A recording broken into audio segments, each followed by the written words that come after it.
you get into medicine without knowing what you're getting into, and you start struggling right from the year one. And you sort of put off looking after yourself because you're on survival mode. You want to get through the exams, get through your internship, get through the postgraduate training, and life goes on. And you don't pause to look after yourself and think, how is life going for me? My name is Sunil Abraham. I'm on faculty at the Christian Medical College, Vellore in India, in the Department of Family Medicine. As a family doctor, you're in a position of great advantage because patients come to you, they know you, and they will open up to you. There is still a lot of stigma about mental health. So they may not go to a psychiatrist, may not go to a psychologist, but they will open up to you. And I think that's excellent. But as doctors, we need to look after ourselves too. And if you're not comfortable with your own mental health, you will think when you see a patient with mental problems, oh, I don't want to see this patient. No, this is a heart sink patient. But I love seeing challenging patients. I came into medical school all excited, but I found that like India, where I come from, getting into medical school is like the peak of, you achieved it. But I soon found out it was empty. It was not giving me satisfaction. I went into depression. I got anxiety. I had suicidal thoughts. I didn't take any medications, but I started failing my classes. And I was looking for what's the meaning of all this? And we need to proactively do it. Take time to think how life is going. Take time to find what is the meaning of what I am doing.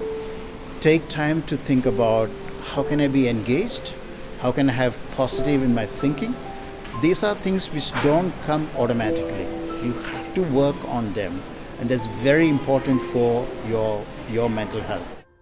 I think family doctors face more pressure than many other specialties because your next consultation, you don't know what is coming in. I worked in cardiology for a short time, and you know that the next patient could be ischemic heart disease, hypertension, heart failure, arrhythmia, 5 or 6 things. But in family medicine, you see about 40 patients. I saw 40 patients on Wednesday. You have no idea what is coming next. So that's intellectually challenging, and I love that. But it also can present with stress because you have to be on the toes, and you know that you are dealing with uncertainty most of the time. I worked most of my time in India. I worked among the urban poor. We have a family medicine center for the urban poor, and they come with all kinds of stressors, financial issues, domestic violence. They live in very small, cramped houses, and life is a struggle for them. So there was a study done in our department by the Department of Psychiatry. They screened women from the age of 18 to 45 who came to our center for general health issues, and found that 50% of those women had mental health problems, which would probably go undiagnosed. I also worked 2 years in a remote Aboriginal medical service in Western Australia, and there was hardly any mental health service there. For the whole district had only one psychiatrist, so we had to deal with a lot of mental health issues at the family medicine level.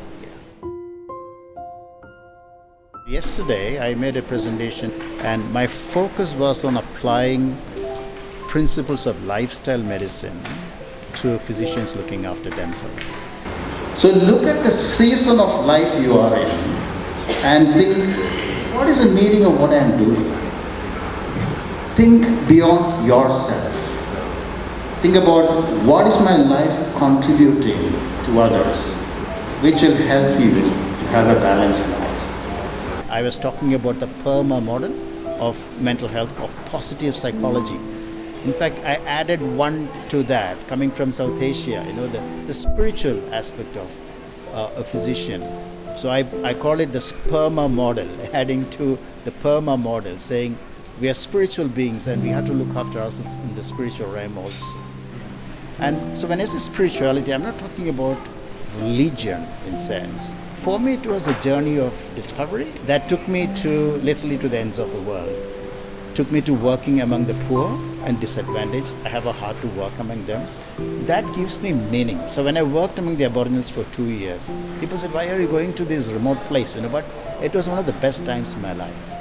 It's a joy to wish you all the best on the World Family Doctor Day. But 2 things about mental health. One, you are in a position to help many people who trust you.